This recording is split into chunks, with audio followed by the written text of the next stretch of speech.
In several videos, I've spoken about former Bonanno boss, Joe Massino. What I found interesting is the more I learned about his character, it became apparent just how calculating and treacherous he was. During his ascent to power, the Bonanno family experienced murder after murder, the majority of which Massino orchestrated. His was a pattern of eliminating anyone and everyone he felt was a threat, or better yet, competition.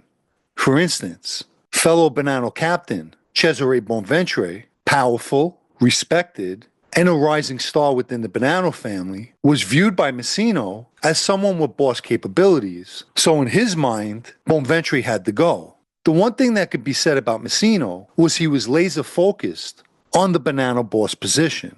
And Bonanno history depicts him as only having one goal, and that was gaining that position, which he ultimately did. Russell Morrow was someone who became an inducted member of the Bonanno family in the late 70s after the books were reopened. And since we're on that subject, let me add, that time period, when it was decided that the books for induction would be reopened, all the families began inducting guys, ones prevented from induction, while the books were closed. As you can imagine, during the initial ceremonies that took place when the ban was lifted, what consisted of top guys. They went first. Now, I don't know if people like Russell Morrow or Sonny Red were considered top people, but it can be assumed that they were.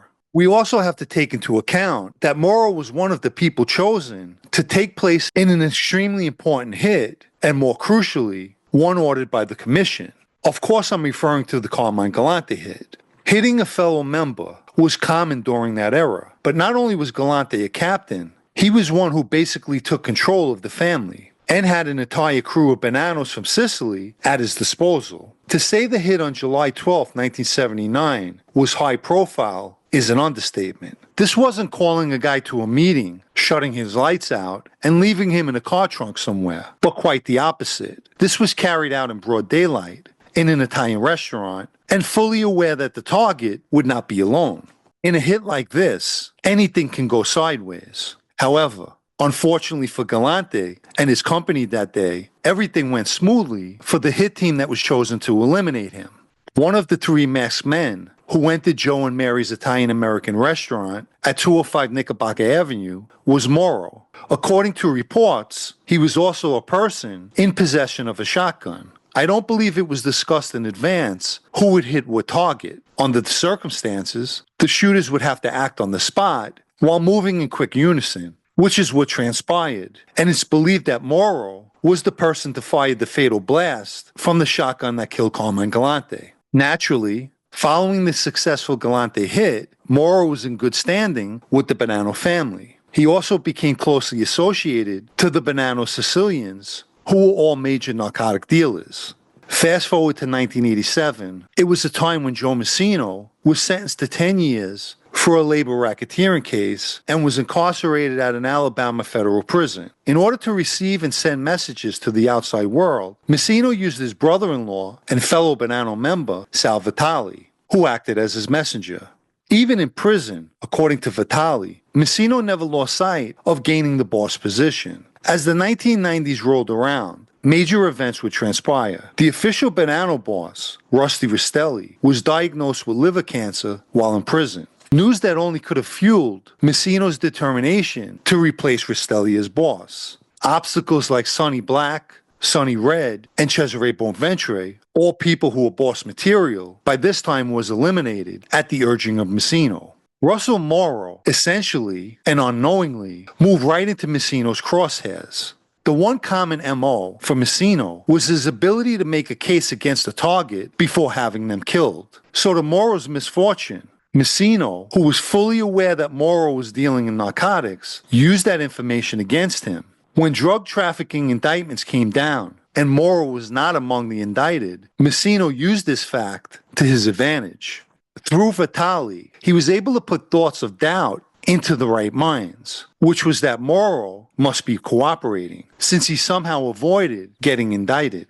Over time, a message sent through Vitale to the Bonanno administration, specifically Consigliere Anthony Spiro, one that sealed Morrow's fate. The Bonannos used a good friend of Morrow's, James Tartaglione, to lure him to his death. On May 20th, 1991, Morrow showed up at the Black Eagle Social Club that was located on 36th Avenue in Astoria, Queens. Waiting were 6 guys at the club that day, but only 2, Joe DeSimone, a Bonanno member, and Bonanno associate Pete Cazzaletto, shot Morrow to death. Cazzaletto would be inducted after that hit.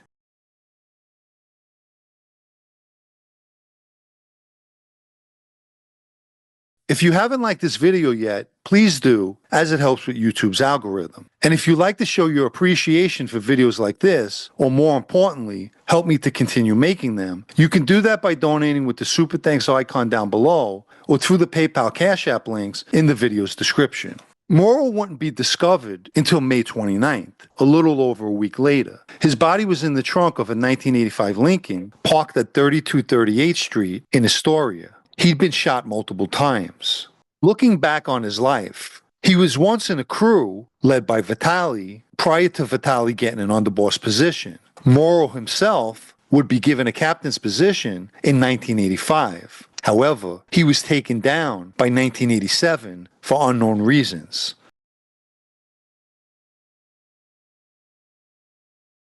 He operated out of the Kathleen Social Club on Mott Street, a club that he owned. Considering Massino's track record, it's not far-fetched to see that he definitely made an excuse to eliminate another obstacle, which was Morrow. Bonanno members were also instructed not to attend Morrow's wake.